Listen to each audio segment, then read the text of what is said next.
Namo tassa bhagavato arahato samma sambuddhassa. Namo tassa bhagavato arahato samma sambuddhassa. Namo tassa bhagavato arahato samma sambuddhassa.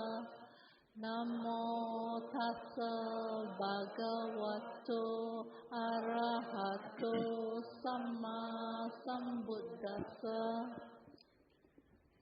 Buddhaṃ saraṇaṃ gacchāmi. Buddhaṃ saraṇaṃ gacchāmi. Dhammaṃ saraṇaṃ gacchāmi. Dhammaṃ saraṇaṃ gacchāmi. Sanghaṃ saraṇaṃ gacchāmi.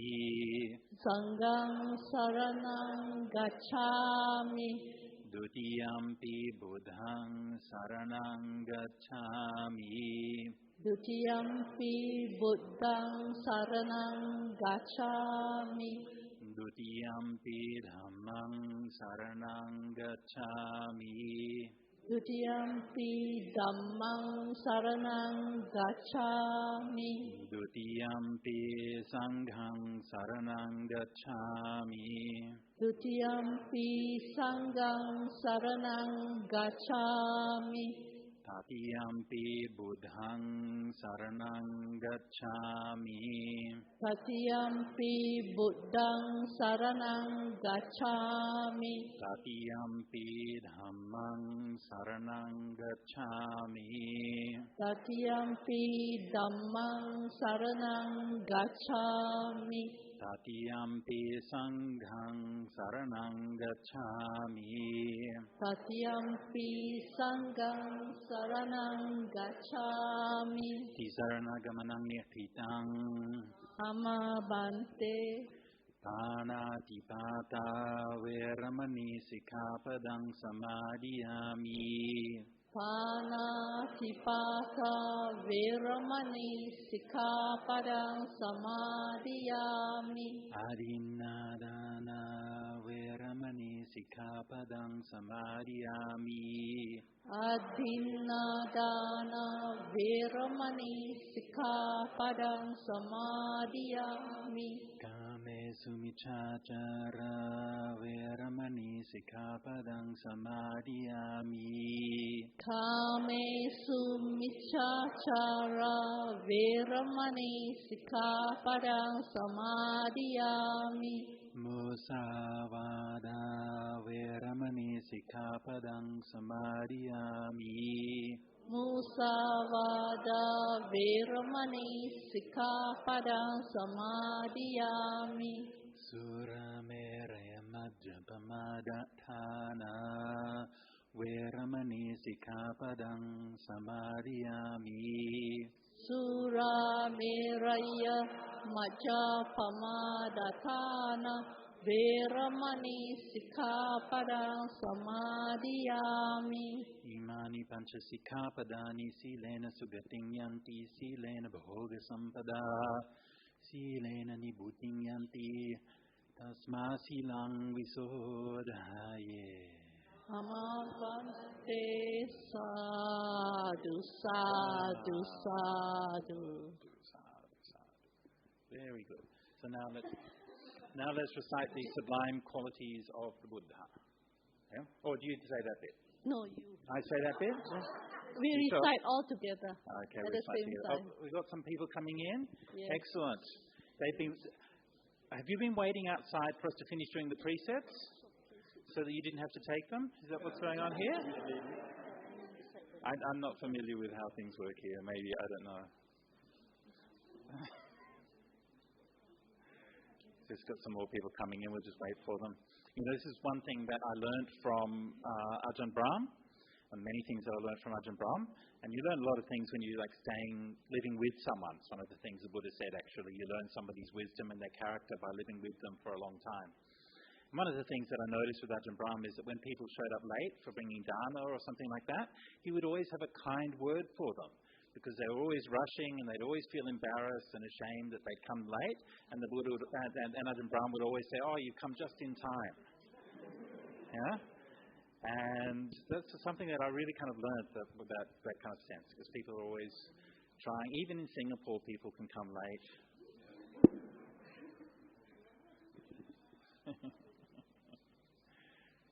Okay, we good? Take your time.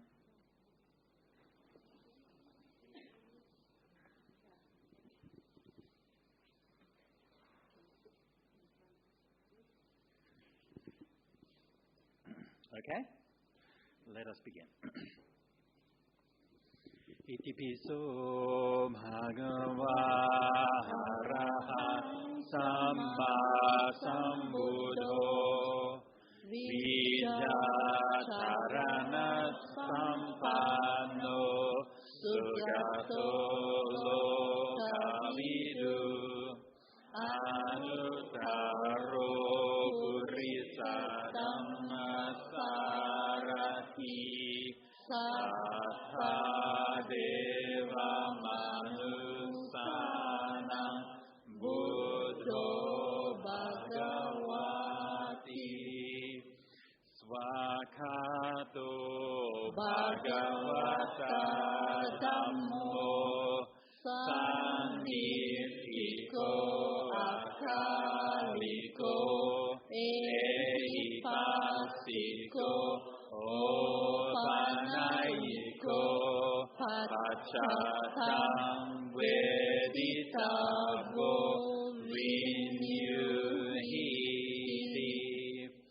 supatipanno bhagavato sāvaka saṅgho uccupatipanno bhagavato sāvaka saṅgho nyāyapatipanno bhagavato sāvaka saṅgho Samicipatipanno bhagavato sāvaka saṅgho yatidam cattari purisa yugani atta purisa puggala esa bhagavato sāvaka saṅgho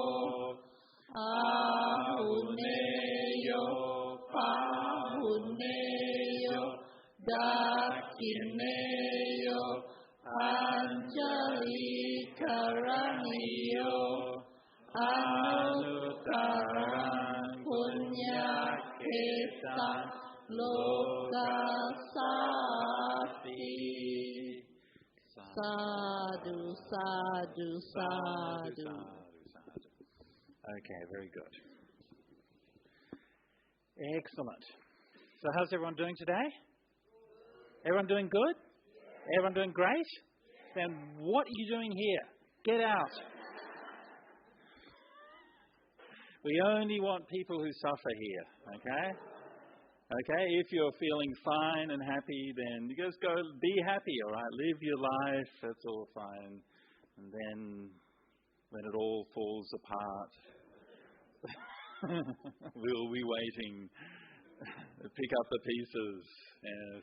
But anyway, never mind. It's okay if you want to get a start anyway. So I'm Ajahn Sujato, and it feels really great for me to be back home at the Buddhist Fellowship. And I've been here at the Buddhist Fellowship many times over the years. I think I was certainly here for at least two locations before we were in this location. So it's quite a long time. And so for those of you, my old friends, some of you I've been traveling around India with on pilgrimage. Some of you we've come and we've done retreats together and teachings, and for others, new friends. And so for all the new friends, and wonderful to see you. Can I just ask a question for my own curiosity? Is that okay? Like, I know we've got some people from some different places and backgrounds here. I'm just kind of interested. I know most people are going to be from Singapore, I'm guessing, right? So who's from Singapore? Okay, majority. Okay. Some friends from Indonesia, right? How many Indonesians we have? Okay, very good. Right. Jenny, you're Indonesian. I forgot. I think. Sorry? Singaporean, but you have got your hands up anyway. Supporting your Indonesian friends. That's really lovely here. Anywhere else? Malaysian? Anywhere else? Very good. Anyone from anywhere? Oh, I'm Australian. Any other Australians here? Oh, I'm so alone. I'm so alone. Netherlands and Switzerland? Okay, very good. Very good. Excellent. Anywhere else? Anyone from Philippines? No? Thailand? No? Okay. Okay. Just interesting for me to just see people's background. All right. Now, we're here today to talk about the Honey-Cake discourse, the Madhupiṇḍikasutta. Okay? Now, I assume, let's start from the beginning. I want to find out what you know. Okay? Okay, let's start with the basics. Okay? Who here has never heard of the Buddha? Okay, we know the Buddha? Okay, good, excellent. We've got a starting point. Then, next one, what about a sutta? Do you know who knows what a sutta is? Yes, we know what a sutta is? So can somebody tell me? Discourse? But what does it mean exactly? Can you tell me what some more details?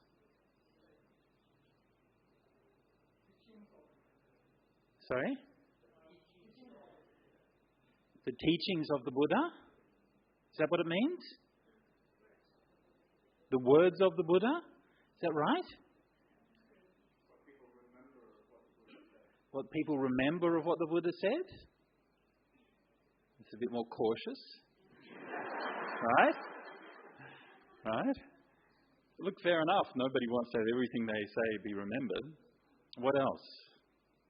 I mean, it's interesting, like if you just sort of forget about, just sort of take a step back and look at the context, it's kind of interesting, right? You see that these days, we record stuff all the time. It's normal, right? People, get a phone and they record something, put it on TikTok or put it on YouTube or whatever. Well, by the way, are we recording? Is this talk being recorded? It is being recorded. No, I like things being in person, personally. Anyway, for those, if there's anyone online now, live streaming, not streaming, so anyone seeing this later on YouTube or whatever, how's it going?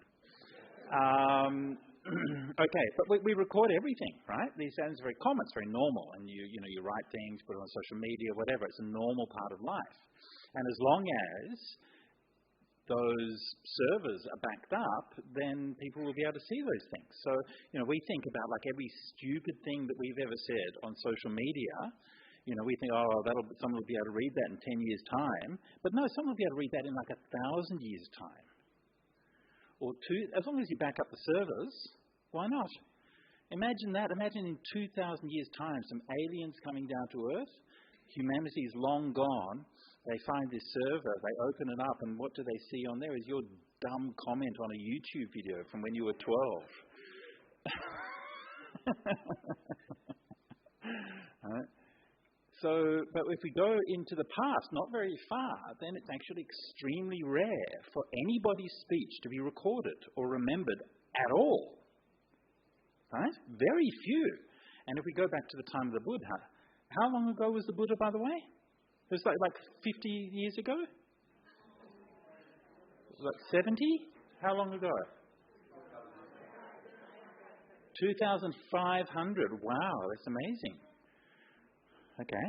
So 2,500 years ago, how many people from that long ago do we have their speech? Do we have the words? Not many, right? A few of the Greeks, we've got Confucius, a few inscriptions in the Middle East and a few bits and pieces like that, but not many. Maybe a few dozen human beings whose words were considered worth enough. For the Buddha, not only were his words considered worth enough to remember, but there was a lot of them. Sorry, I've got to, my computer keeps blanking. Okay, so a lot of them, right? There's a lot of suttas. I know, I translated them. There's like 1.5 million words It's crazy, right? Think about it. The amount of time and effort and care that people put in to preserving one person's words, not quite one person, which we'll come to in a minute, 1.5 million words, not just a couple of sayings here and there, not just a vague,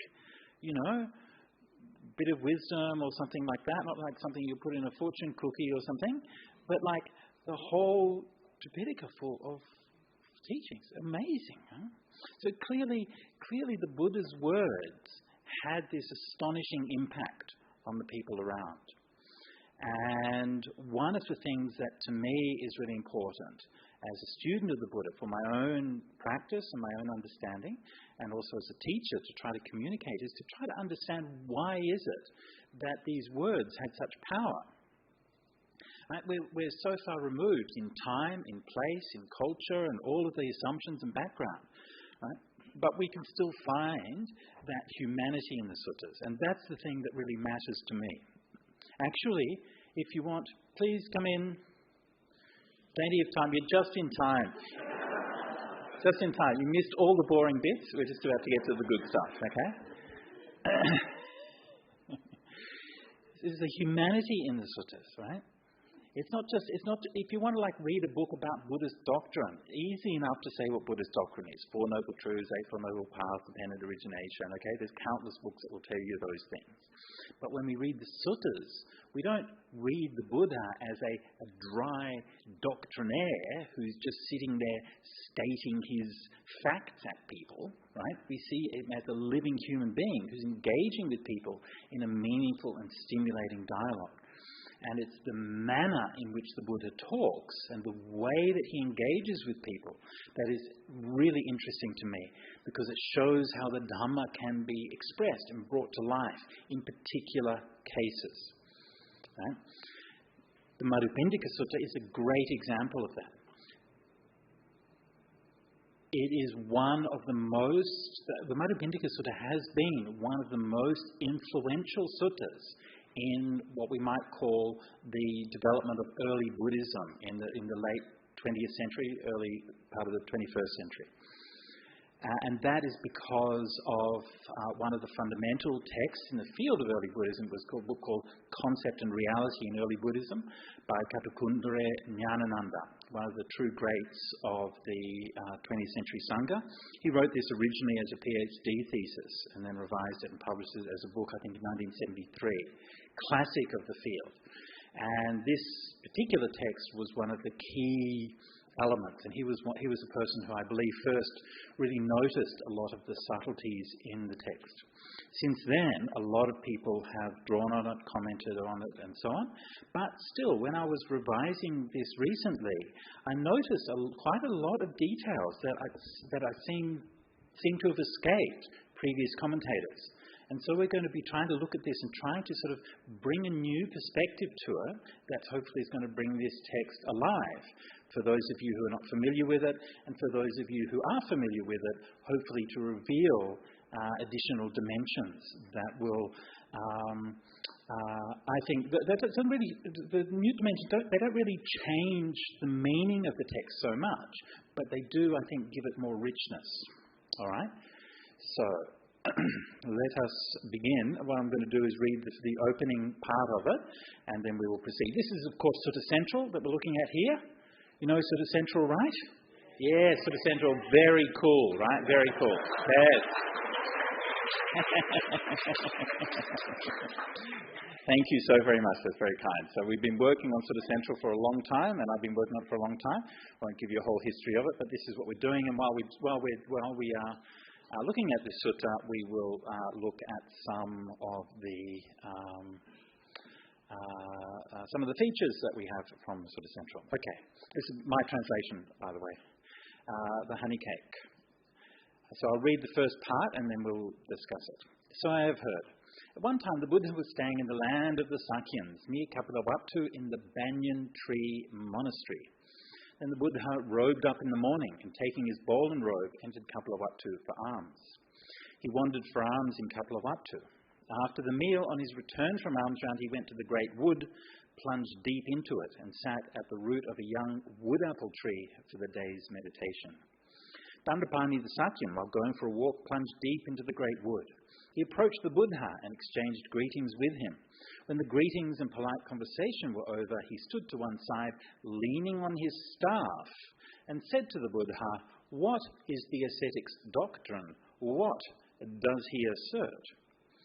To which the Buddha responded, "Sir, my doctrine is such that one does not conflict with anyone in this world, with its gods, Maras and Brahmas, this population with its ascetics and Brahmins, its gods and humans. And it is such that perceptions do not underlie the Brahman who lives detached from sensual pleasures without doubting, stripped of worry, and rid of craving for rebirth in this or that state. That is my doctrine, and that is what I assert."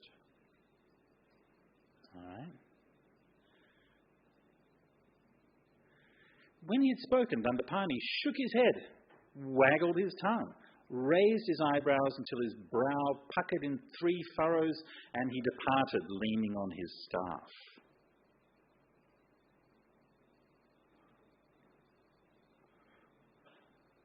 All right? Not perhaps the response that you might be looking for. Not like a sadhu or anything like that.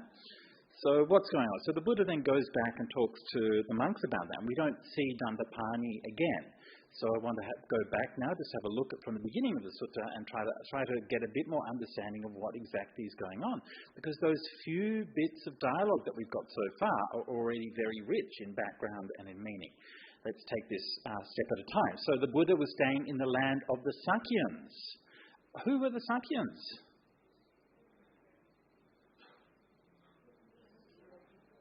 Sorry? The Buddha's clan? Right? So the Buddha was a Sakyan.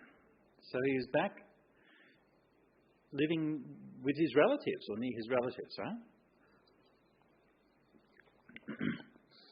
So it's Chinese New Year now. You've all been having like dinner and so on with your relatives? Meeting people? How did that go? It's good? Sometimes a bit complicated? Sometimes certain subjects that you want to avoid at the dinner table? Maybe? Family's complicated, right? The Buddha's family was complicated. I think it's Devadatta. Right? Look, you might be thinking that you've got this cranky uncle who nobody can stand, but at least he's never tried to kill you. All right? So you're not doing too well, hopefully, but he's not doing too bad compared to the Buddha, right? Because a cousin tried to murder him. That makes for very awkward dinner time conversations at family meals, all right? So it's just reality. Family is complicated. Okay, so he's near Kapilavatthu. Of course, that's where the Buddha was brought up. It's the capital of the Sakyan clan, at the Banyan Tree Monastery. Now, the Banyan Tree Monastery, Nigrodharama, interestingly, there are 2 different explanations for the name of that monastery. In the northern traditions, they say that it's because there were banyan trees growing there. Fair enough. In the Pali tradition, it says it's because it was offered by a man named Nigrodha. All right? Now, so first of all, does that matter? Well, no, not really. Right?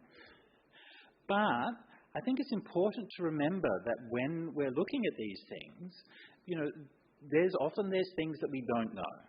And there's things that we do know and things that we don't know. And we should just be careful not to be overly confident about the things that we know. And we can learn different things. So in that case, maybe the northern tradition is right, maybe the southern tradition is right. Maybe they're both right. I mean, maybe he was called Nigrodha because he had a banyan tree park. Right? Like, think of like Ambapali. You know Ambapali? Very famous courtesan who offered the Buddha a mango grove. Right? Ambapali means the guardian of the mangoes. Right? So why shouldn't it have been the same? All I'm saying here is that sometimes we can get these different explanations. Sometimes maybe one or other of them is right. Sometimes actually they can both be looking at the same thing from a different perspective. Yeah? And we're going to encounter that. And the reason I mention that here is because we're going to encounter the same thing in a more interesting case a little bit later on.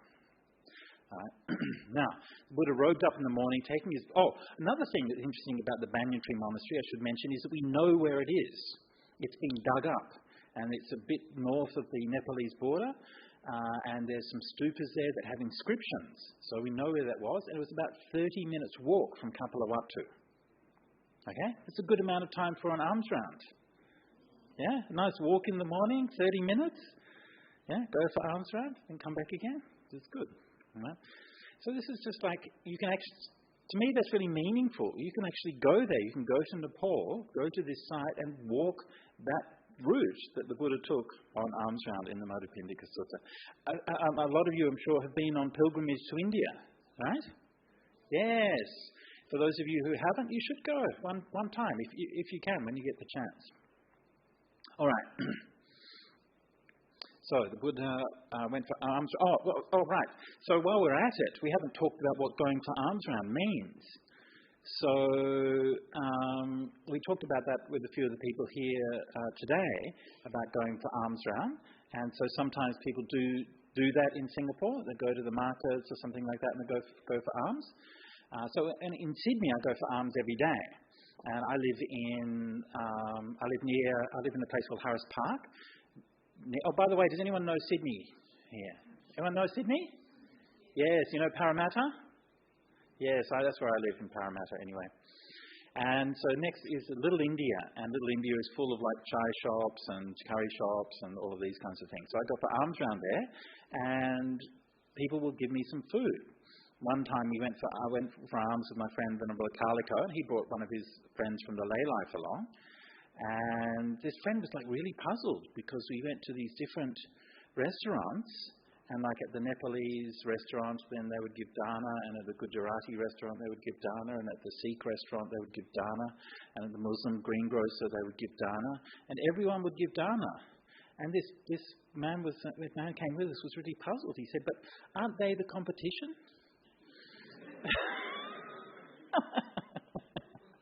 And we're like, well, we don't really think of it like that, they're just kind people, and, that's just all there is to it.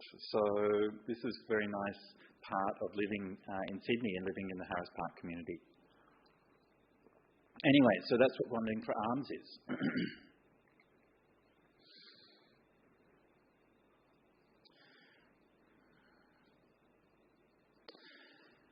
So, the Buddha's in the forest. So the Great Wood. Another interesting little background detail there, So the Great Wood, the Mahavana.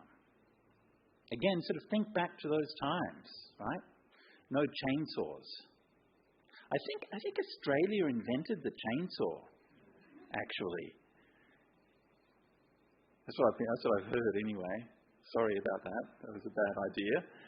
And we live in this world. Look, I don't have to tell you about how much environmental devastation there is in the world, right? How much deforestation, how much calamity this is wreaking, climate change and species extinction and all of these kinds of horrible things that's happening as a result of that. And in the time of the Buddha, well, there was still a lot of forest, right? So when the Buddha says a great wood, right? The Great Wood, apparently, according to the commentary, went 200 kilometres north to the Himalayas and then 1,000 kilometres south to the ocean.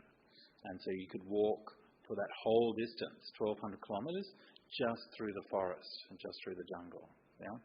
That's what it means, the Great Wood. Yeah? So the Buddha is sitting in there. So it must have been pretty kind of impressive place. So Dandapāṇi comes along, goes into the Great Wood. Oh, I should also mention, one thing I also want to mention, that in the ancient Indian Dhamma Shastras or textbooks, they say that every village should have 3 forests. It's very interesting. Every village should have 3 forests. Mahavana, a great forest, which is the wilderness forest. They should have a Sirivana, which is for firewood, lumber, and so on. That's the productive forest. And the Tapovana is where you go to meditate. So each village should have 3 forest regions next to it. Interesting, right? Yeah? And this is from textbooks thousands of years ago. Anyway, so now, Dandapani the Sakyan, while going for a walk, plunged into the great woods. Who is Dandapani? What is he doing? He comes up to, first thing to know, right? In a minute, we're going to talk a little bit about his background, okay? But I'm just going to take a little bit of an aside here and talk about character. Now, one of the things that I do as a hobby, which you might not know about, is that I write novels. Well, I've written a novel, okay? And in the novel, you have to create characters, okay? And one of the things that I believe about that, and I always believed, is that if you're doing creative writing, you want to create a character, you should define your character by their action and not by their backstory, right? A person is defined by what they do, not by what happens to them. Yeah? So you can show what happened to them as part of understanding the context and enriching that person. But a person is defined by what they do. Yeah? So here we don't learn anything about the background of Dandapani. Right? This is all left implicit. This is one of the means that the suttas uses, actually. We find this in a lot of cases. The suttas will present a person appearing or an event happening, and they don't give you a lot of background. Often they might assume that you know the background. Right? We don't meet Dandapani anywhere else. Right? He's not like like Suddhodana or even Devadatta or Ananda or some of the other Buddha's family members that we see many times. He just appears this one time. And so he's defined by his actions. Not many actions. He doesn't do that much in this sutta, but those actions are very specific. First thing he does, right? Okay? This bit really gets me. Imagine, put yourself in Dandapani's shoes, okay? You're going for a walk in the forest. The Buddha, like the actual Buddha, okay, is sitting meditation under a tree. What do you do? What you do is you go, oh my God. Walk really quietly away and try not to disturb his meditation. Because if the Buddha's meditating, I probably should leave him to meditate. I don't know about you, but that's kind of what I would do, right? Not Dandapani. No. He goes right up to him, stood to one side, leading on his path, on his staff, and says, what is the ascetic's doctrine? What does he assert? It's pretty blunt, right? In just a few words, yeah?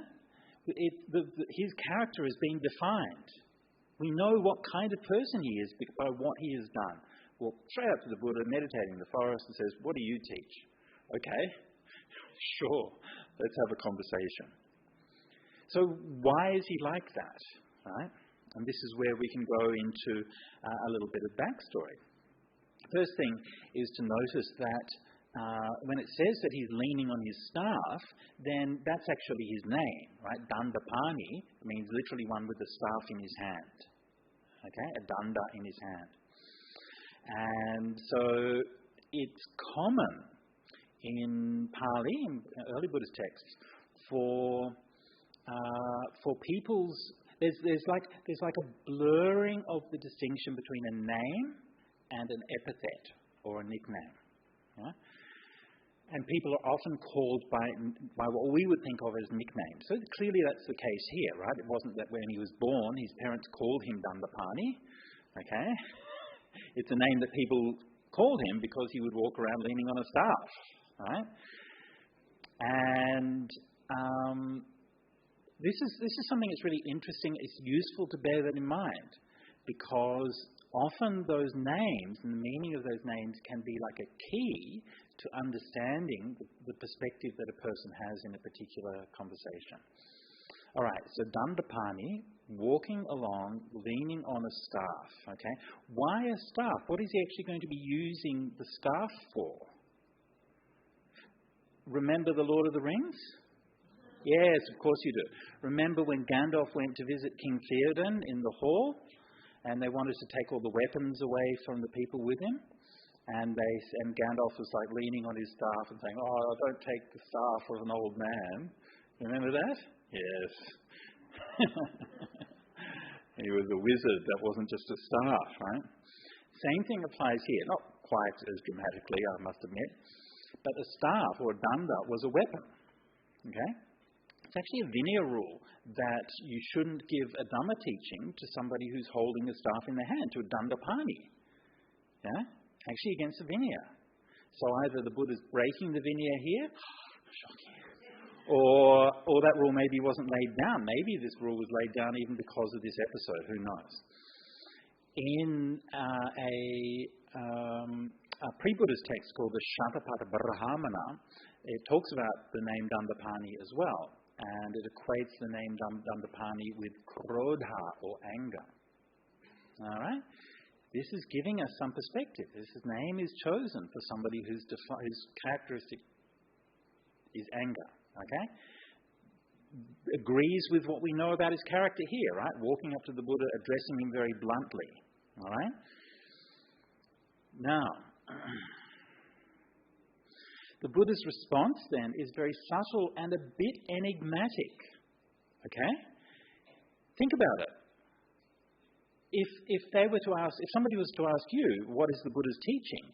Right? Most of us would say he taught the Four Noble Truths, or we would say he taught non-violence and non-harming, or he taught to do what's good and let go of what's bad, and to develop meditation. There are plenty of ways that we can express the Buddha's teachings in a very simple and straightforward way. This is not really one of them. Is this what you would say to somebody who came up to you? The Buddha's doctrine is such that one does not conflict with anyone in this world, with its gods, maras and brahmins, its population with ascetics and brahmins, gods and humans, and it is such that perceptions do not underlie the Brahman who lives detached from sensual pleasures, without doubting, stripped of worry and rid of craving in this rebirth, in this or that state. That is my doctrine, and that is what I assert. Right? Right? It's a really interesting response. It's very enigmatic and very unique and very particular, and it must be specifically targeted for that person. Right? This is not just a general statement of the doctrine. This is what I was talking about before. In the discourses we find things specifically for these people. Why though? Right? What is Dandapāṇi's problem? Right? Why is he wandering around with this aggressive attitude? Why is he being so rude, blunt, verging on being rude to the Buddha? Why does he react in such a bad way to what the Buddha said? Why does the Buddha begin his teaching, right? So it's very telling. My doctrine is such that one does not conflict with anyone in this world.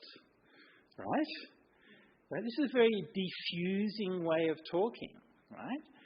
The Buddha doesn't even say, I don't want to conflict with you, because that's already implying that there's a conflict, right? The Buddha is diffusing this.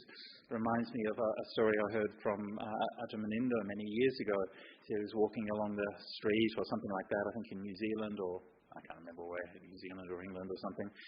Anyway, these punks come up to him and says, what is it? What do you guys teach? What are you guys on about then, eh? He says, we're on about not making a problem out of anything. He goes, yeah, it's pretty good, then, isn't it? Yeah, it's all right, yeah. So the same kind of idea, where we're giving this teaching that one does not conflict with anyone in this world. Now, and it is such that perceptions do not underlie the Brahman. What are these perceptions? What do we mean by that? Yeah? Sanya nanu senti. Yeah? Perceptions. What's going on here? Okay, so here is where a bit of backstory for Dandapani maybe is helpful. Now, again, we have two different stories about Dandapani's background, just as we did for the Nirodharama. But they're not necessarily conflicting stories. They might be both true, or maybe either of them are true. But anyway, one story which comes from... I have to look up the source. Hang on, I forgot the reference there. So now I'm going to introduce you to some of the features on SuttaCentral, so you can get information about the text. There you go, background information, publication details. That's boring, don't worry about that. You can see different views, and you can see parallels. So parallels will give you different translations and different parallels in Chinese texts and so on and so forth. So that's like really interesting. But what we want here is views, and the views can show us different kinds of things that we want to see. We might want to see footnotes, we might want to see, have a Pali word lookup or Chinese word lookup, change the script and see various references, all those kinds of things. So you get all those things through the views, and you can also see things side by side or line by line. So you can see the Pali and the English side by side, if you like. So all of those different things are from your views button here at the top on the toolbar. Okay? So I'm going to elect to see the footnotes in a tooltip so that it's not too distracting. All right? Now, where is this little bit? Dandapani, Sakya. Okay. So, here's the background information on Dandapani. So, Dandapani was said to be the brother of the Buddha's birth mother Maya and foster mother Mahapajapati. So, this is according to the Mahavamsa. Mahavamsa being the great chronicle of Sri Lanka that records a lot of basically the history of the Sasana and how Buddhism went to Sri Lanka, and also the history of Sri Lanka after that. Or else, the father of the Buddha's former wife, Yashodhara or Gopa, and this is recorded in Lalita Vistara 12.15. So Lalita Vistara is one of the famous Sanskritic lives of the Buddha, and it tells in a lot of detail all of the events that happened in the life of the Buddha, and it was the main source for Borobudur. So if you visit Borobudur, the story of the life of the Buddha there was largely inspired by the Lalita Vistara. It was a very, very popular text in ancient times. Okay, so the Buddha, hang on, let's get these family relations always seem very complicated to me. So he's the brother of Maya and Mahapajapati, which would make him the Buddha's uncle. Is that right? Okay, so he's the Buddha's uncle. Or he's the father of the Buddha's wife.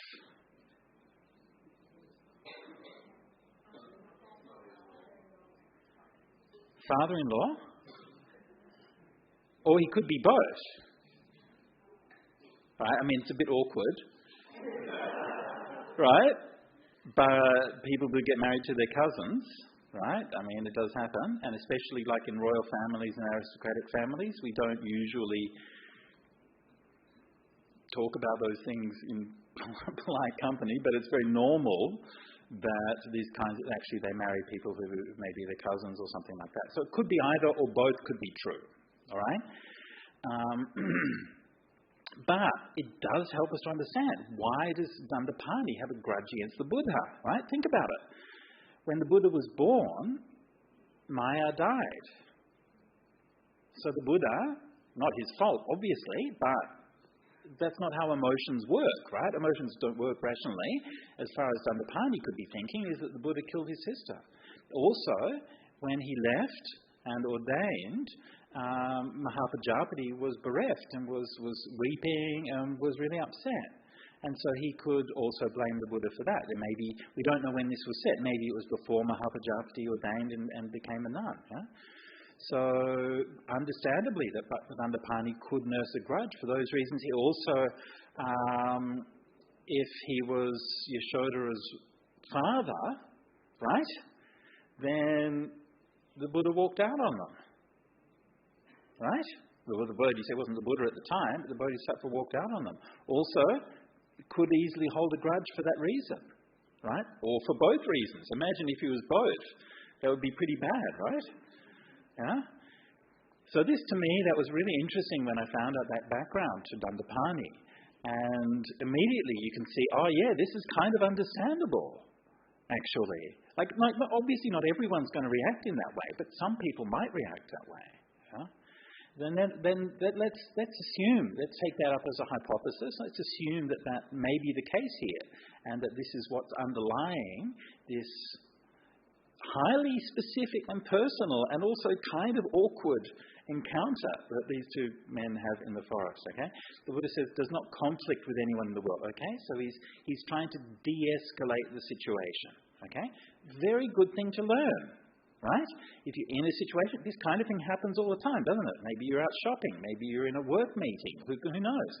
and somebody gets aggressive, somebody escalates, the first thing you want to do is de-escalate, cool everything down. Okay?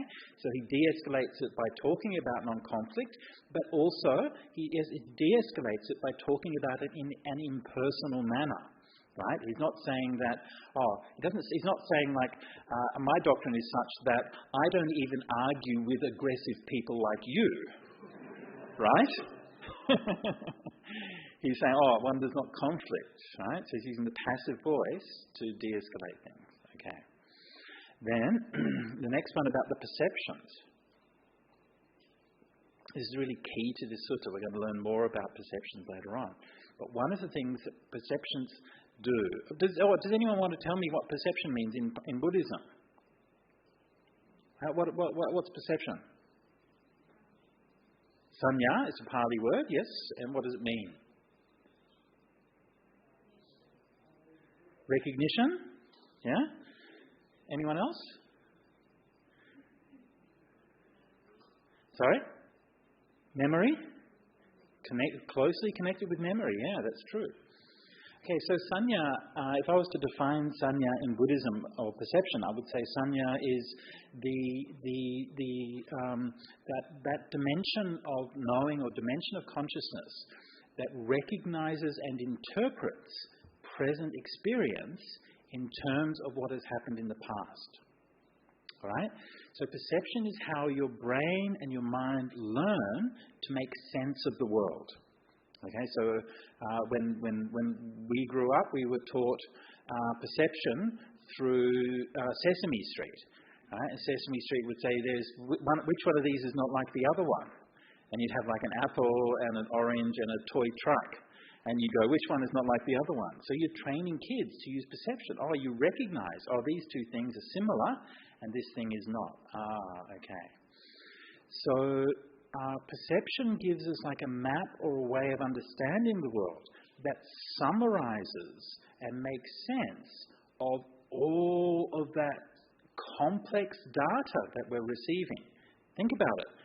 You walk into a room like a room in this one, so many people sitting here, right? You get so much information, but we learn to filter that information out, and we learn to sort of create meaningful wholes out of the diverse mess of experience. Meaningful wholes. What does that mean? That means that when you come to walk out of this room, you will recognize, because of your past experience, this is a wall and this is a door. Door is for walking out of. Wall is not. Okay? So we're using the perception totally automatically and totally unthinkingly all the time. Right? And without it, the world just doesn't make sense. It's just a mess. So perception is something that's really essential like that. But also perception can be fooled, of course, right? And, one of the classic ones, which anybody who's ever lived in the forest would have had happen to them, it's a very, very kind of standard kind of thing, is that you're walking along, you step over a stick, or you come to a stick on the path, and then you jump because you think it's a snake. Yeah? Of course, the other thing happens as well, too. You walk on the path, you step over a stick, and it slithers from under your feet when you step over it. So that one also happens as well. Yeah, I had a friend who was in a monastery when I was staying in Thailand, and he was walking along the path, and this tree had fallen down across the path, and he stepped over it. It was like the dawn time, still not 100% light. This tree had fallen down. He stepped over it, and the tree slithered out from under his feet.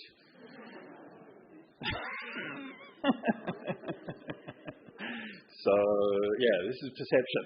Right? So we have to rely on perception all the time, and yet, of course, it's not completely reliable. So this is one of the things that we learn in Buddhism and through meditation, is to be able to investigate and to see underneath the appearances of things. So, we do this through simple means. I'm sure that you've all done this when you're sitting and you hear the sound of a car in the distance, and then you recognize, actually, I don't hear a car, I just hear sound. My mind has the idea of a car, right? And so this is perception, and this is something that we're learning in meditation all the time. Now, so that's perception. So we're coming back to what is the perceptions that do not underlie the Brahman. Okay, the perceptions from the past. What perceptions? His perceptions of the Buddha. Right? The things that he's been thinking about the Buddha, that he's been ruminating on, the things that he's been going on and on and on about, right? Thinking about his feeling of loss, maybe his loss of his sister, maybe the suffering that his daughter went through, and ruminating and thinking what a bad person this Buddha was, right? And say, that makes sense of his question, like, why do you do these things? Why did you walk out? Right? And so he's coming up and bluntly asking him these things. Perceptions do not underlie. Right? So in other words, we don't let ourselves nurse those grudges from the past. The Brahmin who lives detached from sensual pleasures without doubting, stripped of worry and rid of craving for rebirth in this or that state. Yeah? So this is the Buddha's brief statement there. And enigmatic, to be sure. Yeah? Indirect, to be sure. For a reason. Because he's talking to that particular person. Okay, so this is the first part of this discourse. Now, obviously, this particular statement isn't that obvious. So he went back to the monastery and he told the mendicants what had happened. And one of the mendicants said to him, "But sir, asserting what doctrine does the Buddha not conflict, and how is it that perceptions do not underlie?" So just checking my notes. Okay. Nothing needed there. All right, so he's asking the Buddha to clarify his statement. And the Buddha then clarifies his statement by saying the following. Mendicants, judgments driven by proliferating perceptions beset a person. If they don't find anything worth approving, welcoming, or getting attached to in the source from which these arise, just this is the end of the underlying tendencies to desire, repulsion, views, doubt, conceit, the desire to be reborn, and ignorance. This is the end of taking up the rod and the sword, the end of quarrels, arguments and disputes, of accusations, divisive speech and lies. This is where these bad, unskillful qualities cease without anything left over.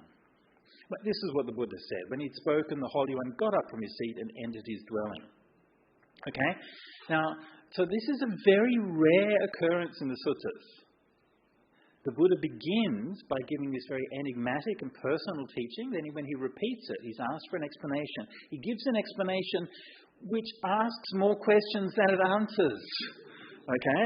And is just as befuddling as the original statement. Very rare that actually happens. Maybe this is the only time. And then the Buddha gets up, he goes into his kuti. Look, he's been through a lot. I don't blame him, okay? Those kinds of encounters, it can take it out of you, okay? So this is a teaching method that the Buddha used occasionally, okay? And I want to kind of expand on this just a little bit here. One of the areas of study that I do a lot of these days is I look at how the Buddha's teachings relate to the teachings that came before, namely the teachings in the Upanishads, the Brahmanas, the Vedas, and the other non-Buddhist teachings the Buddha was responding to. One of the overwhelming differences is that in those teachings, they deliberately try to be as obscure as possible. This is not something, it's not just an interpretation. This is what they tell you. The gods love hidden things. This is what they say. The gods love hidden things. And so if you read the Vedas and you read these ancient scriptures, there's so many riddles and puzzles and so many things that are strange and enigmatic and obscure and hidden. Deliberately so. Okay? They love playing with words and playing around with all of these things. Okay? And, from a literary point of view, actually this is really interesting because you get to look at these things and work out these puzzles and so on and so forth. But also, it means that things are very unclear a lot of the time. And I think that the Buddha's mode of teaching was a deliberate reaction to that way of talking. The Buddha wanted to be as clear as possible. He wanted to say, this is what we're doing. He'd say, this is what it is. He'd give a metaphor for it, and then he'd explain it again, and then he'd give details, and he would analyze it. And generally speaking, right, the main manner of his teaching was to be clear and explicit. At the same time, sometimes he wasn't. Right? So occasionally we find verses that are enigmatic or sayings that are unclear. This is one of those cases. Yeah? And so unusual to find the Buddha giving this teaching and then relying on Mahakaccana to give explanation, which we'll come to in a minute. But let's go through this statement that the Buddha has given us right now. First thing is we're now introduced to a new concept, the concept of proliferation. So proliferating perceptions beset a person. Have you heard of this word proliferation before? Yes. Okay. So, you've probably heard that in the context of meditation, and people will talk about, you're sitting there and meditating and your mind's proliferating about this and that and so on. Right? That is all taken from this sutta. Okay? That's why we talk about proliferation, and it's taken from Nyanananda's study. So Venerable Nyanananda, who wrote the original study on this in 1973, not the original, but the most influential one, he was the one who really identified that that's the meaning of the word, proliferation, papancha.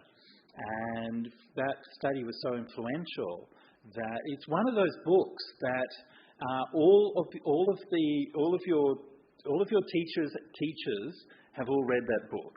You might not have read it, but people like Bhikkhu Bodhi or Anale or Ajahn Brahm or myself and so on and so on, we've all kind of read that book and we've all been influenced by it in one way or another. So this idea of proliferating perceptions beset a person. Okay. Now the language in this is very interesting. Okay, beset a person. Yeah.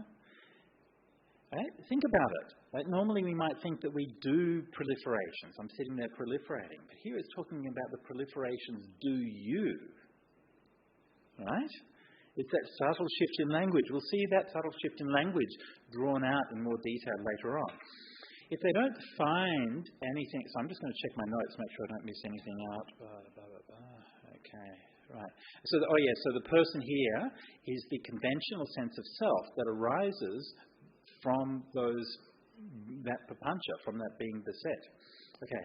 If they don't find anything worth approving, welcoming, or getting attached to in the source from which these arrive. Okay.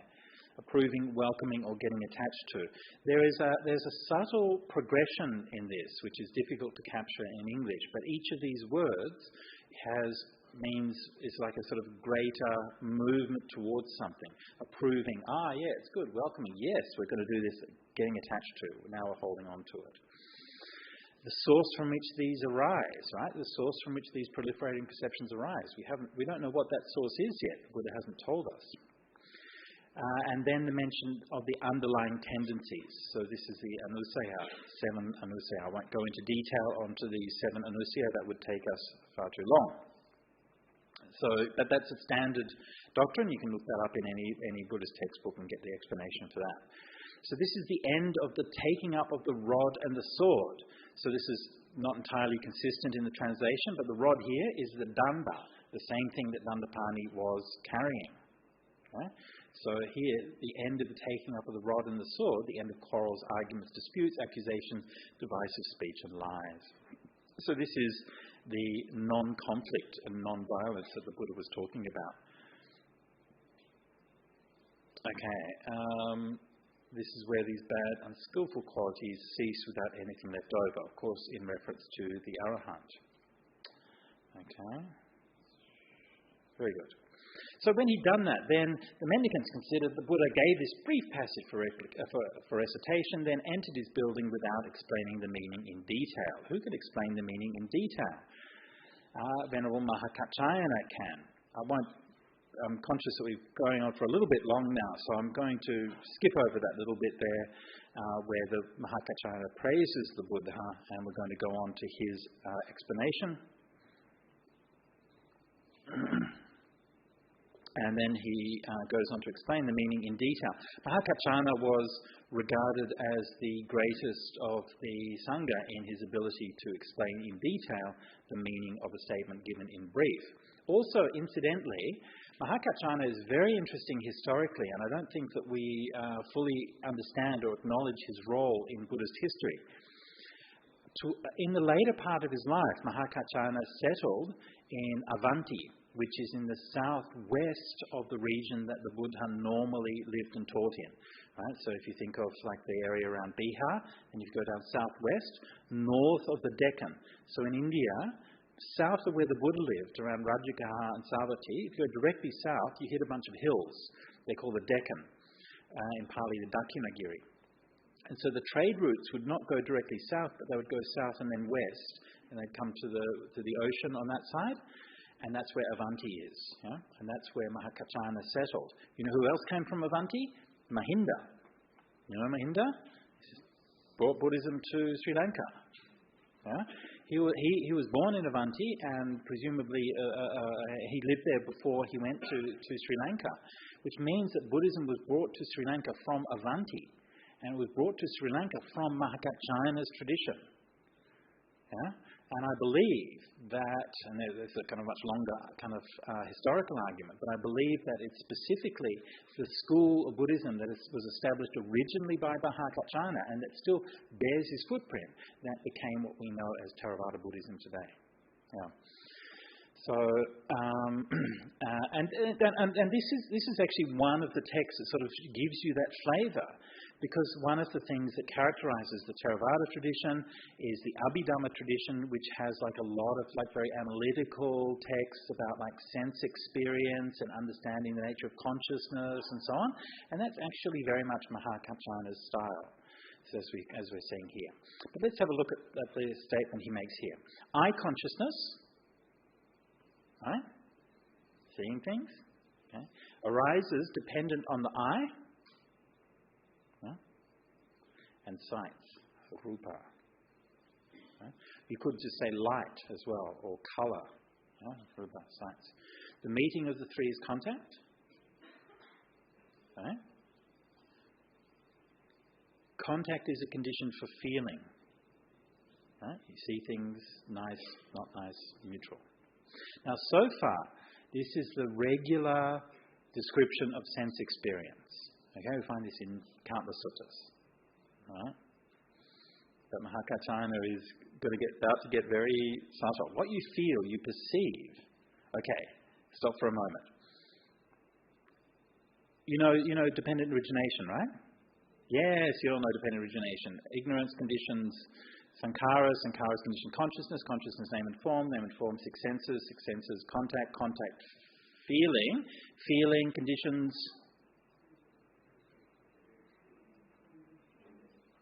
craving, very good.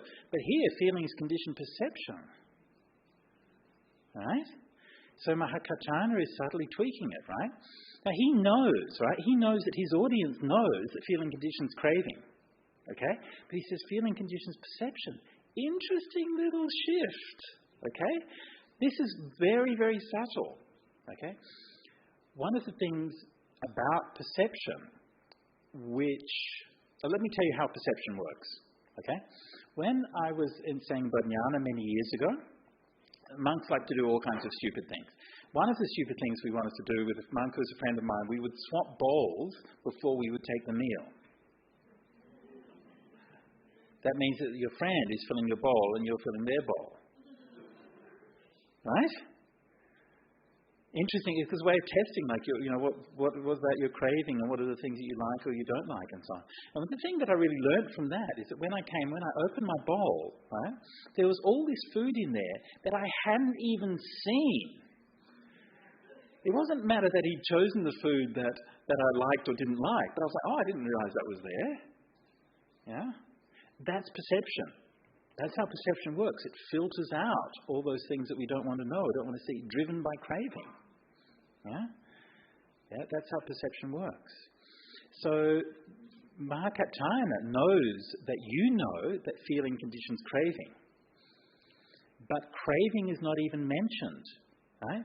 Because when we perceive things, we don't know that craving is there. We just perceive them. You see the point? You see how subtle this is? He doesn't even need to mention craving. It's unconscious. That's how craving works. Yeah? Mahakaccana is so subtle. Yeah? The craving is under the surface, just like it is in reality and just like it is in the text. This is one of the most subtle texts that in the whole of Buddhism. But there's even more to this point. Okay? Look at the syntax. And this is one of the things that Venerable Nyanananda pointed out. Eye consciousness depends on eye and sight. The meeting of the three is contact. Contact is a condition for feeling. Okay? Bunch of nouns. Okay? We have a bunch of nouns following after each other. Yeah?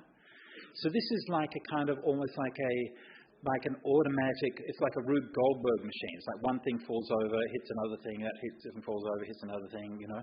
It's this kind of engineering process. A bunch of nouns bumping into each other, like billiard balls on a table.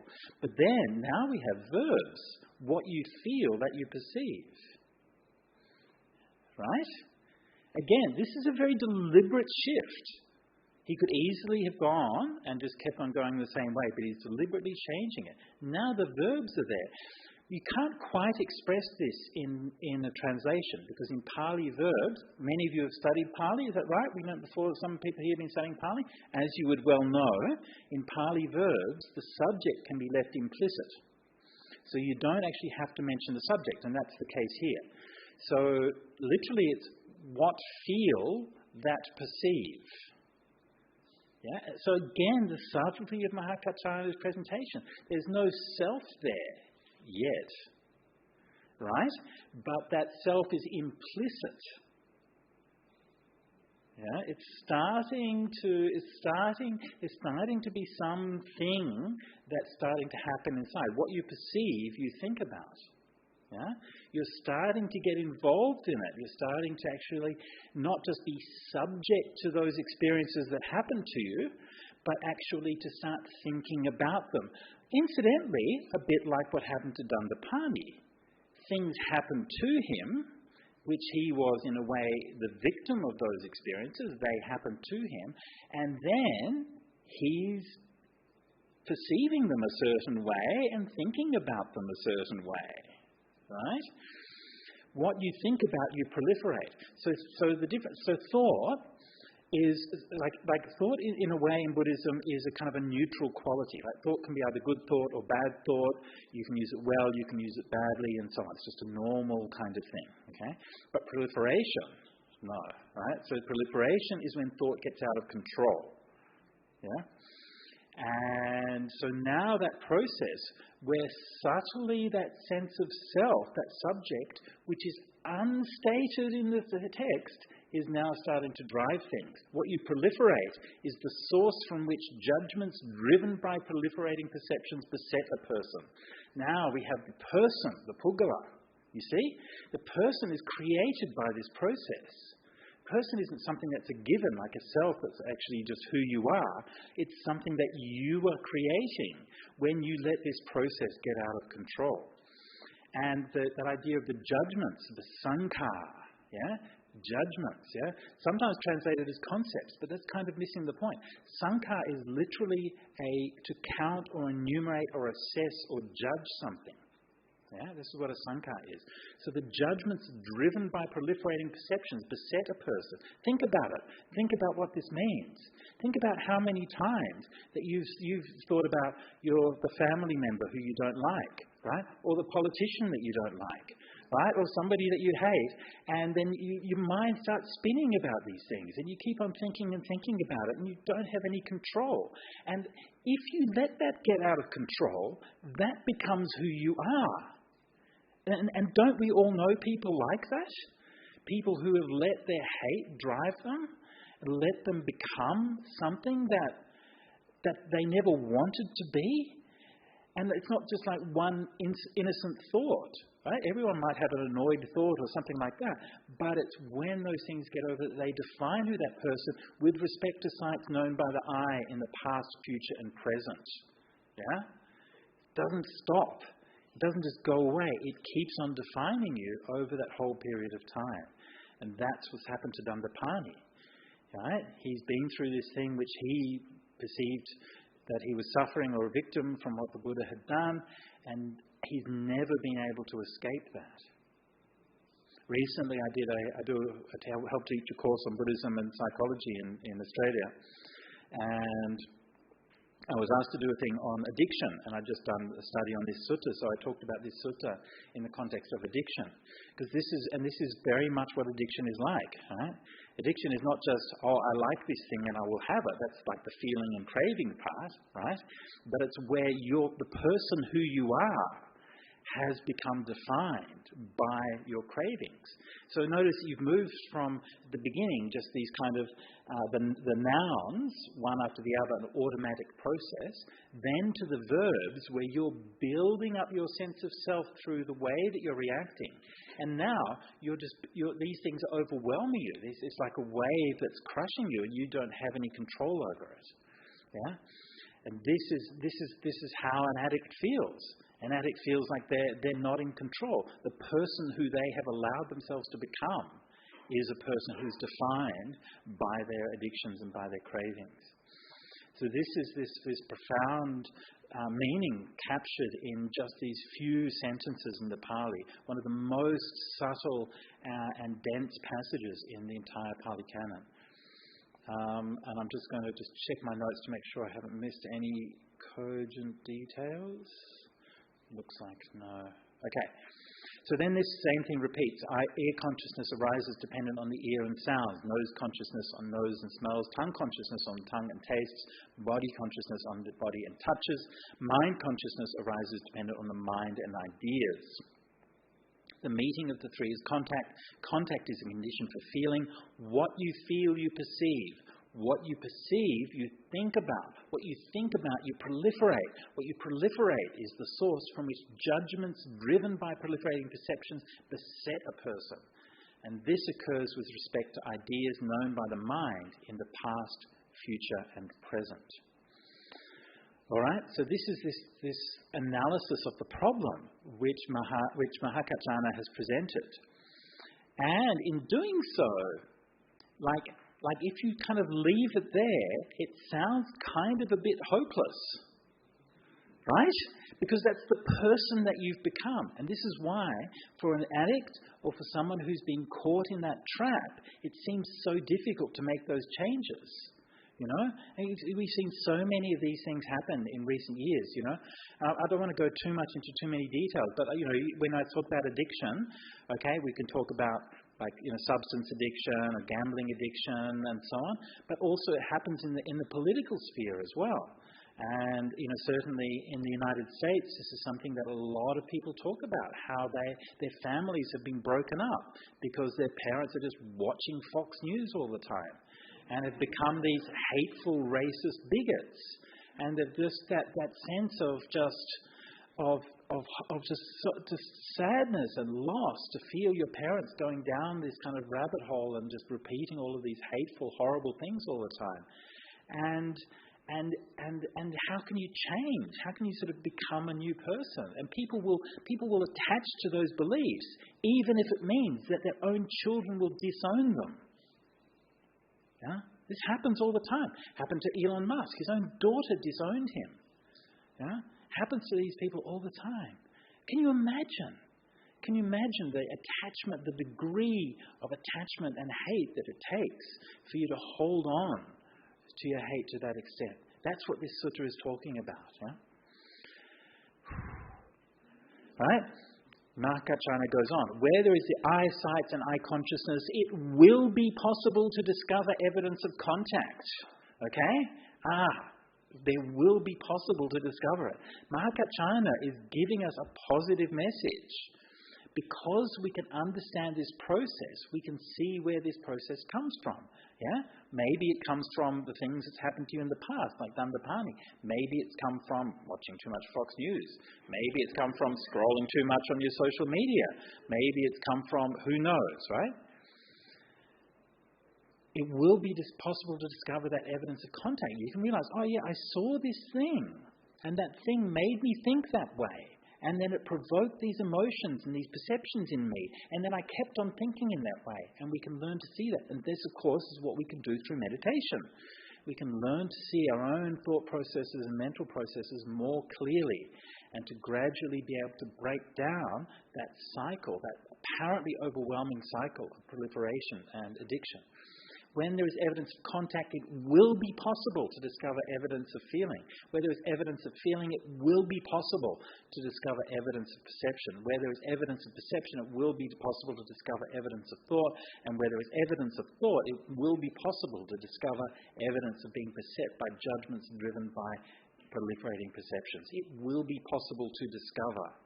Yeah? That's the message of this thing. Right?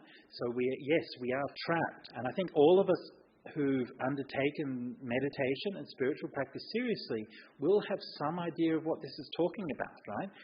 You're sitting there and meditating, right? And you're like, oh yeah, like I look at the brochure and there's like somebody sitting there looking so peaceful, and then I read the thing and it says, oh, meditation makes you so peaceful, and you sit there and you're like, where is this peace that they were talking about? Like, why is like everyone else peaceful and I'm not? And why am I a bad meditator? So we all have those kinds of feelings, right? So this is that promise. It is possible. Yeah? It is possible to see these things. Yeah? Might take a while, all right? Samsara is long. All right? Might take a while. We have to be patient and be calm. But don't worry. Yeah? Don't worry about it. It's okay. It will be possible to discover the evidence of what's going on. Yeah? Eye contact, ear contact, nose contact, and sights. Okay? Again, just a bit conscious of the time, so I'll skip over this a little bit. And the Kachana is also saying there is the negation is also possible. So that means that if it's possible to see the arising of these things, it's also possible to see the ending of them. Yeah? And this is the notion of the understanding of conditionality. So, the monks went to see the Buddha and asked him, that's what he said, and the Buddha said, Mahakachana is astute mendicant, he has great wisdom. If you came to me and asked this question, I would answer it in exactly the same way. That's what it means, and that's how you should remember it. When he said this, Venerable Ananda said to the Buddha, Sir, suppose a person who was weak with hunger was to obtain a honey cake. Wherever they taste it, they would enjoy a sweet, delicious flavour. In the same way, that's like gulab jamun. That's what it's talking about. So if you like, I need to get like an experiential understanding of this sutta, then you can go after the meeting and go and get some gulab jamun. You say, I'm just doing my Dhamma homework, okay? So they would enjoy a sweet, delicious flavour. In the same way, whenever a sincere, capable mendicant might examine with wisdom the meaning of this exposition of the teaching, they would only gain joy and clarity. So, what is the name of this exposition of the teaching? Well then, Ananda, you may remember this exposition of the teaching as the Honey-Cake Discourse. So that's what the Buddha said. So this is the Madhupiṇḍikasutta. Sadhu, sadhu, sadhu. Very good, very good. Okay, very good. Look, I'm conscious you've all been sitting very patiently on the ground there. If you want to stretch your legs or something, then please feel free. I'm not here to cause you unnecessary pain.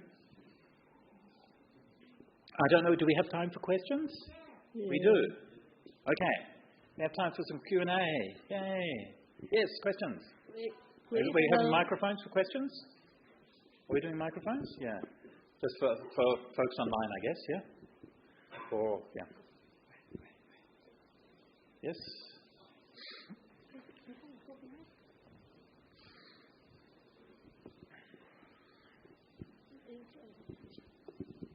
Ajahn, I just have two comments. One is I always thought that it was because it starts from a very strong sense of self, right, and then we have this kind of like holding on to perceptions. Right. So this today this dissection of this sutta actually gave it's the opposite. It's the other way around, yes, right? Yeah. And my second question is, I always thought that judgment is very closely related to perception. In fact, I think that they are almost the same to me. Yeah. So yes, exactly, and I think this sutta is emphasising that. So just to come to those questions, I mean, yes. So the sense of self is conditioned by perception, and then it conditions perception as well. So all of these things sort of go around in circles. Yeah, the Buddha talked about ahankara. Yeah, ahankara is a really nice phrase to know from Pali. So in English, we tend to use the word ego, right? So you're familiar with the word ego? Yeah. So what does the word ego mean? Self, something like that. So the word ego was, as is well known, was popularized in psychology by Sigmund Freud, okay, basically the founder of modern psychology. Interesting little fact, though, Sigmund Freud himself never used the word ego. Right? That's kind of interesting. When he was writing, he used the word das Ich, which is the German for the I. Right? So he just used colloquial everyday language. And when they translated it into English, they thought that doesn't sound fancy enough, so we'll use Latin. So they called it an ego. Yeah? Interesting, right? Because to me, when I learned that, I felt like I finally understood what he was talking about for the first time. Actually, when we're talking about the ego, it's just the I, just the sense of I. So from a Buddhist point of view, that sense of I is not something that just happens to be there. It's something that we do. Ahankara, literally I-making. Yeah? And so the sutta is talking about that process, that we actually build up that sense of self. And this is where it also comes to that, the second part of it, the undoing of it. Because because the sense of self is conditioned, right? That means it's impermanent. Right? Yes? That means that if we don't do anything, it will go away. Yeah? Of course, it's hard to not do anything, right? That bit. Right? But this is, and again, this is that sort of hopeful note that Mahakaccana is positing there, that actually it is possible to see the ending of these things. Yeah. And so, remind me, what was the second point that you're making about the perception? Oh, judgments, yes. Right, so this one, the word judgment or sankhara, we find a number of places in the suttas in a kind of similar sense. But there, this sutta is talking about that close relationship. So a perception itself involves sort of, I guess, like a level of judgment in that you see things a certain way and you learn to recognize things a certain way. But also, I think that like when we think about judgment, we also think about like moral judgment, judgment that something's right or something's wrong. And I think also that that's a sign of wisdom, like moral wisdom, is to be able to get some distance between those two things. To be able to understand that, well, I see something a certain way because I've been conditioned to see that in that way, because that's what my background is, it's because what other people have told me and so on. But should I make a judgment about that? Yeah?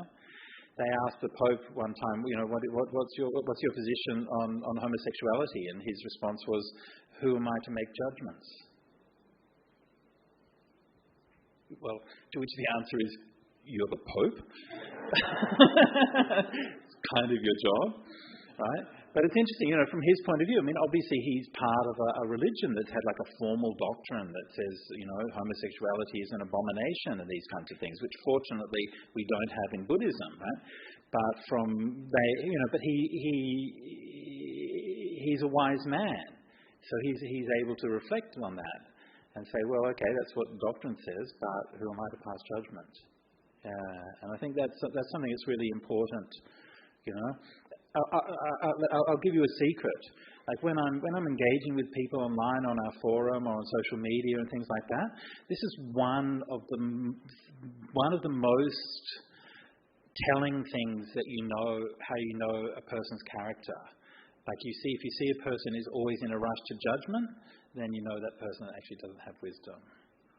Yeah, and that's like really, I think that's really important to just bear that in mind, And you see that happens so much on the internet, especially these days. So much on social media. Everyone's rushing to judge everybody else. It's weird, right? It's so weird. Everyone has to have an opinion about everything, Someone can't post a photo without a dozen people coming along and judging them and so on. And anybody who's doing that, just make a list and say, this is a dumb person. I'm sorry, that's my judgment. Why are you going around judging things all the time, you know? And why can't you just be nice and normal, you know? It's not like you wouldn't like to sort of walk down the street and you see someone walking down the street and you say, oh, what a terrible haircut you got, you know? Right? Well, why is it okay to do that online? I mean, it's weird. Right? Anyway. So, okay. Any other questions?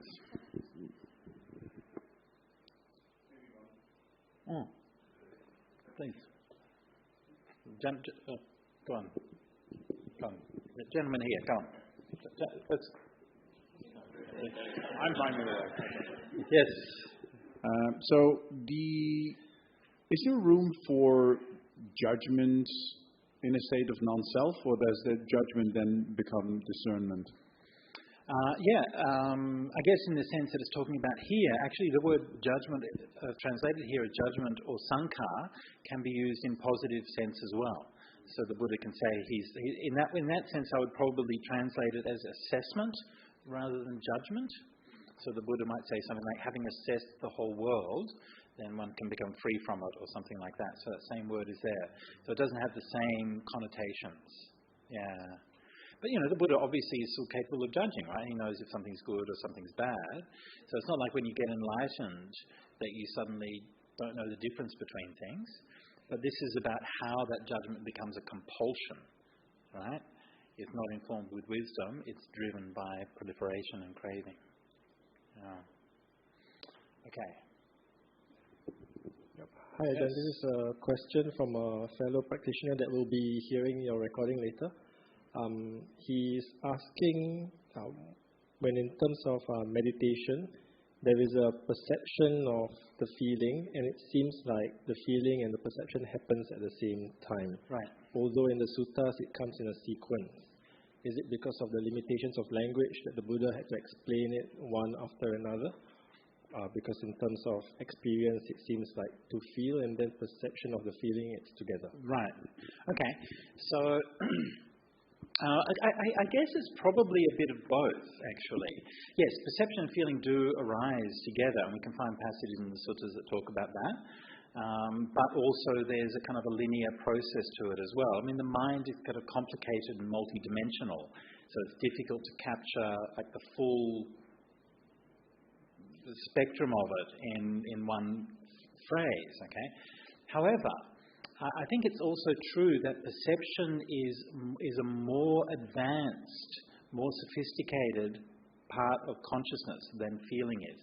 So think about it, like animals will feel things, right? They feel pleasure and pain and so on. And even very simple animals will do that, right? Like even like microbes and things like that, they'll still respond to painful stimulus. Yeah? But perception is something that you learn, right? And so even animals will learn perception to some degree, like a dog or a cat will learn to recognize its owner, and or recognize certain words and things like that. So they'll learn perception to a certain degree, but humans learn it to a much greater degree.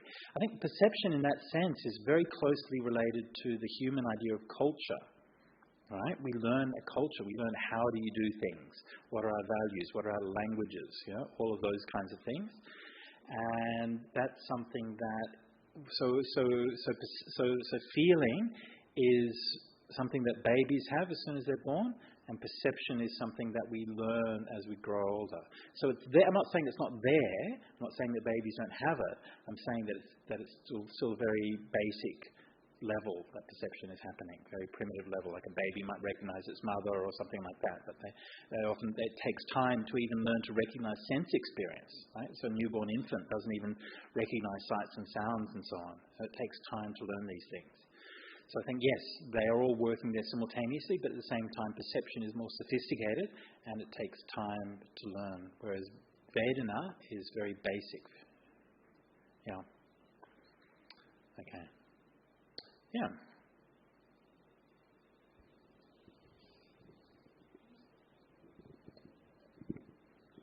Thank you, Ajahn, for the talk. It's very illuminating. I was wondering about kind of the mechanism. So the sutta describes the mechanism for, like when you start belying perception. And I was wondering about the solution, right, like stopping it. So it seems that we didn't really talk too much about it, but it seems that it's the same mechanism that starts, right? Like, so it's like Mahakachana, it's like saying, you go to feeling, you go to wherever you can go to, you look back and see what is actually happening, and then what's the difference in the mechanism that kind of leads to the cessation of all these negative stuff? Right? The difference ultimately is really that you're seeing and you're understanding the causality. Right? So this no longer becomes something that's happening to you, but it's something you can stand back and you can look at it and say, that's what's going on. And that's what leads to the undoing of it. And of course, that's something that we all do in meditation, right? And you begin to realize this. A certain sound happens, you get a reaction to it, you get annoyed or something like that, or a memory comes. You're sitting there meditating and then you remember someone you got annoyed with at work today or something.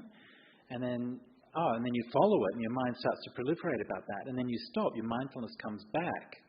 And you would think, hang on, why am I getting angry? Right? And why this memory? And you realize, actually I just called up this memory.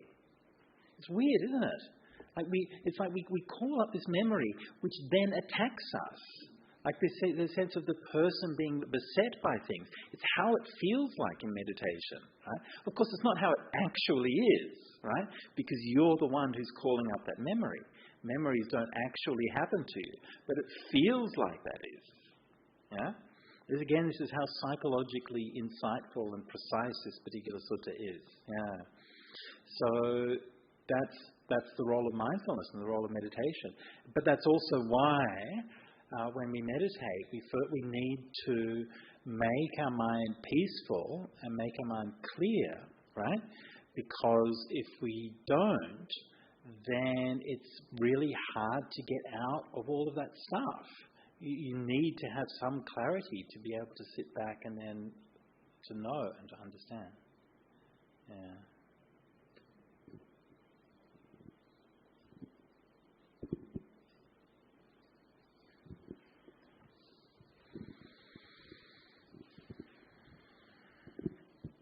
Hi, Ajahn. Thank you for your teaching.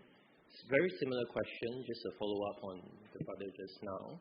So when we talk about trying to stop the proliferation, a lot of mentioning on meditation. Yeah. But let's say I'm not meditating, I'm in a difficult situation, being bombarded all the time. Okay. So I have constant contact. So the way to stop the contact, feeling, perception, thinking, proliferation is either I stop the contact, but if I can't stop the contact, I have feelings. Feelings I can't really stop. Right, that's kind of those nouns that are just knocking each other over, right? Yeah, so I'm trying to identify at the proliferation stage. Yeah. How do I stop it? Well, by the time you've reached the proliferation stage, it's kind of difficult, right? That's why you want to try to get it before that. Yeah. So I can understand at the contact phase, if you walk away, it stops. Right. At the perception, you can't really do anything because that is sort of inbuilt. No, you can. No, you can, because you have that perception, right? You're at work, okay? Fred says, why didn't you get that done yesterday? Okay? And then you're like, oh God, Fred, just cut it, right? Fred's always at me for doing these kinds of things, right? That's your perception. You're seeing Fred through your past knowledge, like Dandapāṇi did for the Buddha. So you can recognize that. You say, hang on, that's just my perception of Fred, yeah? Actually, Fred wants to get the job done on time. I mean, it may be annoying, okay, but he just wants to get the job done on time. So you can actually question your perception. Yeah? So that's the point at which you can start to question it. It requires wisdom, I guess. It does require wisdom, but to be honest, mostly it requires a bit of mindfulness and clarity. Usually you can see those things pretty easily, right? When it's happening at that simple level that we're talking about right now, then you can, once you recognize it, then you can go, hang on, it's not too hard. But that's like you're saying, like when you're like overstimulated, then it's really hard to actually get the mindfulness to keep that. Yeah. So one of the things about that though is that, like, just remember that you're not the victim of your circumstances, right? You're in that situation where you're getting bombarded with too many things to handle. Why are you in that situation? You chose to be in that situation. Unless that situation is jail, then you chose to be there. You know, you chose to have that career, you chose to have that whatever it is at some level. Yeah? So don't go through life blaming your circumstances for the things that happen to you. But remember that the circumstances that you're in come from what you've chosen as well. And so you can choose, you can make different choices. That doesn't mean we can change everything about our circumstances, obviously, but it does mean that we can change some things. Yeah. But my point there really is that if you're in a situation where you're getting stressed out, that's all right, it happens. But if you're in a situation where you're getting stressed out every day, then you maybe need to reassess about why you're in that situation. Yeah. Okay.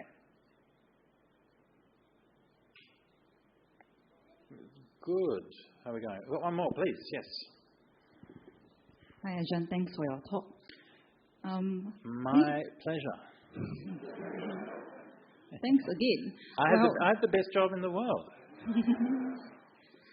Well, just now what you say just reminded me of cognitive behavioral therapy. It seems to me that you're kind of questioning the thought. I mean, well, if you're using CBT, then we just label it as, Fred does this all the time, and then we just say this overgeneralization. Right. And then I just wonder, maybe another angle may be just when there's awareness, recognizing that thinking is happening. Right. And then if we have the right information, this is a new situation. Okay. Because, but then our mind, unless we reach awakening, otherwise we wouldn't be seeing this as according to the past. Okay. And I wonder, what do you think of this? Personally, I'm kind of a little bit biased against questioning the thoughts. Okay. Because for myself and sometimes the people that I work with, we tend to get too much into questioning the thoughts and wanting to challenge the thoughts rather than accepting it. And I wonder, what do you think of this? Okay. I think I understand where you're coming from. So first of all, what you said about CBT, and yes, I think that this aspect of Buddhism, which really comes under right thought in the Noble Eightfold Path, is basically that's what CBT is trying to do. So most of these different kinds of therapies and so on, you can see them as picking up different aspects of what you find in Buddhism and using them. But of course, the CBT has much shallower aims, right? Its aim is to help you to, escape from anxiety or to alleviate symptoms of psychological distress. So it has much more limited scope. But what you're saying about I agree that sometimes people can be too over introspective or too much second guessing of thoughts. Seems like that's what you're getting at there. Would that be right? And being antagonistic to the thinking, this happened again. Right. Yeah. Overgeneralization. Yeah. Black and white thinking. Jumping to conclusion. Yeah, well, look, that's a pretty kind of broad topic. So I'm first of all sympathetic for you being in that situation. That's always kind of difficult. But one of the things that I would try to emphasize there is that there is a place for discussion and reflection and so on what people's thought process is and so on. But you never really know until you do it. Actually, if someone's planning to do something, and you can sit there and just talk about what's the right thing to do until the cows come home, but you never actually know that until you do it. one of the monks who was with Ajahn Brahm years ago told me this story about that. And when they built the upper story in Bodhinyana, they built the new Dana style upstairs, and they didn't know how they were going to do the food offering. Are they going to bring the food all up there, or are they going to go down for Pindabata, or how are they going to actually arrange it? And the monks had different opinions about what it should be done. And one of the monks who said that he really didn't like the idea that I think Ajahn Brahm was proposing. Someone was proposing, I can't remember. Anyway, they had different views about it.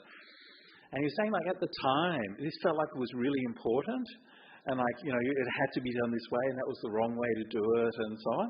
And then he said, but then they did it the other way, and then he's like, oh, yeah, that's fine, actually. Yeah, it's pretty good, yeah. I quite like it this way. Yeah. And so all of that thinking and second-guessing and so on just all went out the window because you just did it, and you're like, oh, that's okay. So I think that if you're involved with a group or something like that, then you need to manage those things because it can become distressing. It can become like it's annoying when people are sort of amateur psychologists who are trying to, analysing you and your motivations and everything. And so if you're in a group, like the meaning of a group or a team is what that team does. And if you can achieve good things, then that's good. And there's a role for reflection, but don't let the reflection become a burden or something that's going to undermine you. Yeah, not easy. Not easy. Yeah.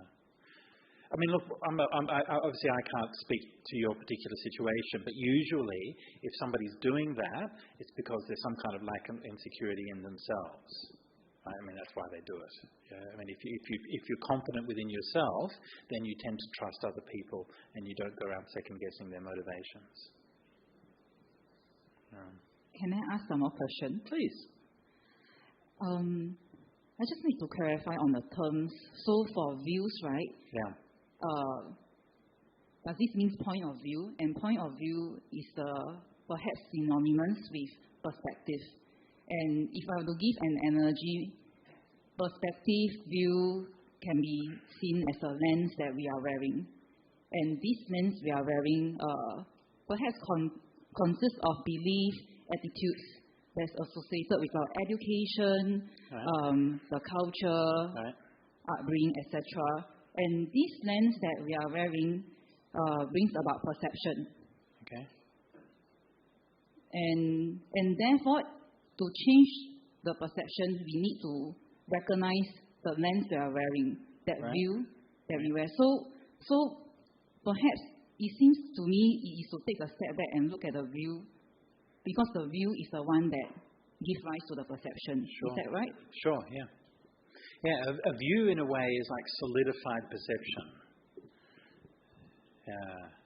So a perception is like you tend to see things a certain way, and then a view is where you like actually have the idea, the concept that, this is the right way to see things. Yeah. So therefore, to uproot the perception, we need to take a step back and identify what are the ideas and concepts they are holding, right. Instead of being attached to them. Right. And so that we can kind of like loosen them a little bit, and at the same time recognize that there are ideas and concepts right. that may be worthy for us to consider. Right. Exactly, yeah. And ideas and so on are just ideas. There's nothing wrong with them, but it's that we hold on to them too tightly. Yeah. Okay. Thank you so much. No worries. Thank you. Another question down at the front here. Hello, Ajahn. Maybe this question is a bit basic, but it's related to the earlier question about how perception and feeling seem to happen at the same time. Okay. Isn't feeling and perception also bidirectional? Okay, yes. Yeah. Because what do you mean by bidirectional? Okay, because when I feel something, whether it's pleasant, neutral, right. or unpleasant, right. it's also not just on a bare like feeling it, but it's also determined by my perception. Something like the smell of jasmine may be nice to one person or me on a certain occasion, but maybe I have a very bad experience when I first smell jasmine right. and become very unpleasant to me. So the arrows are like, it just happens like bidirectional all the time. Absolutely, yeah. Yeah. Okay. Yep. Thank you for asking. Very good. So maybe we have one more question. If there's one more question, then we might wrap it up. One more question at the front here. Hi, Bhante. Thank you for your talk. When I first read the sutta, Yes.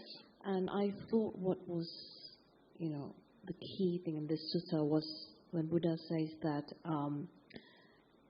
this part which talks about judgments driven by proliferation perception beset a person if they don't find anything worth approving, welcoming, or getting attached to in the source from which these arises. Just this is the end of the underlying tendencies of blah, blah, blah. Right. So the important thing here is, what I thought was, when you start to break down and identify through those 6 senses, you will, you're supposed to basically, view the thing as not worth approving, not doing, and that is how you stop the whole thing. Right. Is that what? So is that the key thing? Absolutely. And that would be the one that actually stops everything. That's right. Yeah. And then that ends everything. Yeah. So that's it, actually. That's it. Yeah. So that's it. So that's what it is. So that actually that is the key thing is in that paragraph itself. Absolutely. Yeah. Oh, thank you. Yeah, you got it. Okay. Thank now you. You just have to do it. It's easy. You just have to do it. Easy. All right. I know. That's easy. Yeah. It's like everything that comes in mind. No, that's not. Don't approve of it. Don't disapprove as well. You have to be careful. That's right. Yeah. So that's another difficult part. Yeah. You know the biggest mistake people make in Buddhism and spiritual practice. Okay, people think that getting attachment is easy and letting go is hard. Is that right? Attachment is easy and letting go is hard. Okay. Let me show you how wrong you are. Okay. All right. Now, the Buddha talked about attachment, grasping something. Yeah, grasping. And grasping is the 5 grasping aggregates, right? Pancha upadana kanda. Pancha, 5. Upadana, grasping. Kanda, aggregates. 5 grasping aggregates. Yeah? Form, feeling, perception, choices or sankharas, and consciousness. Yeah? And why do we call it the 5 grasping? Why the pancha upadana khandas? Because when you grasp something, then you will puncture yourself in the face, and then you will suffer. That's why it's called the pancha upadana khanda, because you punch it. Now you'll never forget that Pali word, because you will have a memory of a monk punching himself in the face. And you remember, this is the pancha upadana khanda, right? But that meaning of that word grasping is very important in that. The 5 grasping aggregates, like the 5 fingers in your hand, right? See, this is grasping. Yeah, this is letting go. All in the structure of your limbs, you have 2 sets of muscles. You have one set of muscles for closing, holding on, and another set of muscles for letting go. Which muscles are stronger?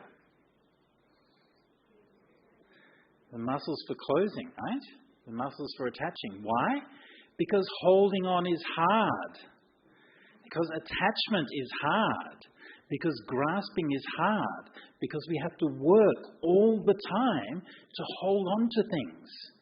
And we have to put so much strength and effort into it that we need strong muscles for holding on to it. But letting go is easy. We only need little muscles to do that. Yeah? And we let go of things and it's so easy.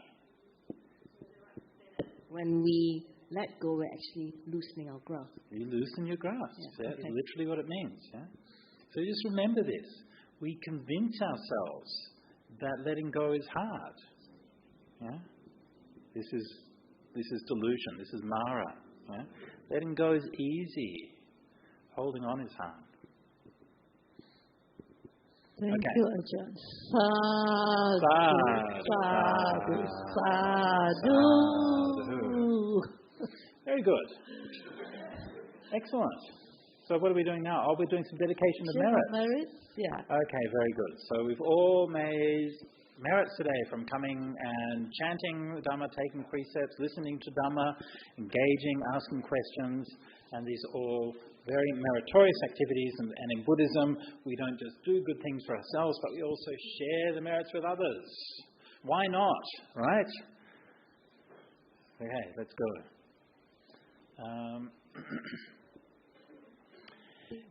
Etavata chameri Sampadam punya sampadam sabbe deva anumodantu sabba sampatti siddhya etavata chameri Sampadam punya sampadam sabbe bhuta anumodantu sabba sampatti siddhya etavata ca amheri sampadam punya sampadam sabbe satta anumodantu sabba sampatti siddhya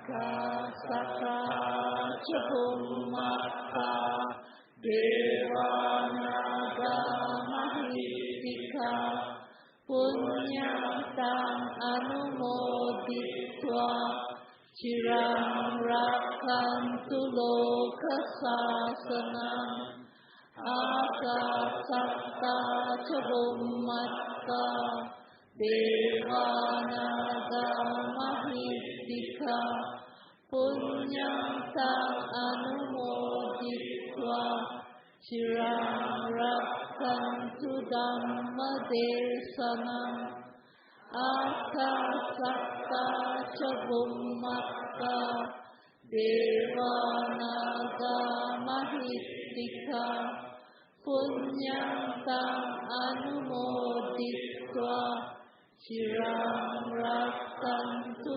mamparam Idam me nyatinam hotu sukhita hontu nyatayo Idam me nyatinam hotu sukhita hontu nyatayo Idam me nyatinam hotu sukhita hontu nyatayo Sadhu, sadhu, sadhu.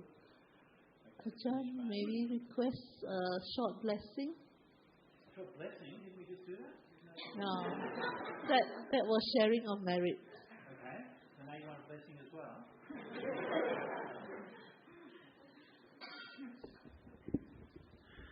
Okay. Short one will do. Short, not a long one?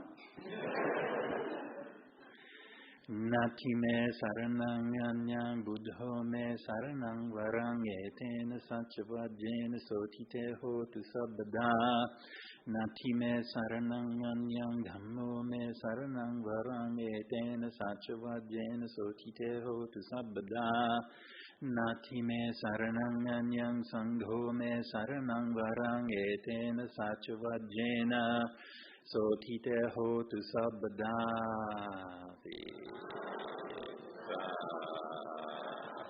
Sadhu, sadhu, sadhu. Okay.